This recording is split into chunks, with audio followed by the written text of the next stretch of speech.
ചേച്ചി തന്നെയല്ലേ വെട്ടിയ? അല്ലല്ല, നോണൊന്നും പറയണ്ട. ഞാൻ ചെയ്തവർക്ക് എനിക്കറിയാം. ആരാ വെട്ടിയ? അപ്പുറത്തെ വീട്ടിലെ കനകേച്ചി. എന്താ വേണ്ടേ? ത്രെഡ് ചെയ്യണോ? ആളെന്റെ ബാക്കിട്ട് നിക്ക്. ഇന്ന് കുറച്ച് തിരക്കുണ്ട്. മുടിയൊക്കെ വെട്ടി നശിപ്പിച്ചിട്ടുണ്ടല്ലോ. ഞാനെന്റെ ഓരോ ക്ലാന്റിനോടും പറയാറുള്ളതാ, ആ കനകയുടെ പോയി മുടി വെട്ടല്ലേന്ന്. ഞങ്ങളെ 1000 കൊടുത്ത ബ്യൂട്ടീഷ്യൻ കോഴ്സ് പഠിച്ചിട്ട് അവിടെ പാർലർ തുറന്നു വെച്ചേക്കുന്നത്. അവളോ യൂട്യൂബ് നോക്കി പഠിച്ചിട്ട്. അതൊക്കെ ആർക്കും അറിയില്ല എന്നുള്ള വിചാരം. മുടി വെട്ടിയത് നന്നായിട്ടുണ്ടല്ലോ.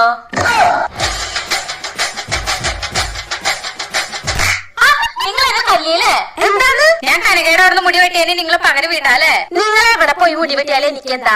അവളെ ഇപ്പൊ ഫീൽഡിൽ വന്നുള്ളോ. ഞാൻ ഇവിടെ വന്നിട്ട് 8 വർഷമായി. 8 വർഷം.